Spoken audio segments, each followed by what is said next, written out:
True very true. అందుకే నేను very actively I like being a part of openings. ఎందుకంటే మామూలుగా అదే చెప్తున్నారు మామూలుగా. సో శ్రీకళ గారు వన్స్ అగైన్ హార్టీ వెల్కమ్ అండి. సో మీ అందరి కోసం ఇక్కడ చాలా మంది నైట్ నుంచి ఇక్కడే ఉండిపోయారు, మీ రాక కోసం వెయిట్ చేస్తూ ఉన్నారు. నిన్న నైట్ నుంచి వెయిట్ చేస్తున్నారు వాళ్ళంతా, మీరు వస్తారని.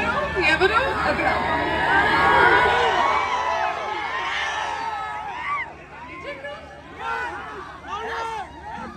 So ma'am before the launch మీకు ఎలాంటి కాస్ట్యూమ్స్ అంటే ఇష్టం, ఎలాంటి డ్రెస్సెస్ అంటే ఇష్టం? ఐ థింక్ సినిమాకి ఆబ్వియస్లీ కాస్ట్యూమ్స్ వేసుకుంటాం, అది మారుతూ ఉంటాయి. కానీ మీరే చెప్పాలి, అందరూ చీరలు ఇష్టపడుతున్నారు, అందుకే చీర కట్టుకుని వచ్చినారు. Wow, and we are waiting for Ustaad Bhagat Singh.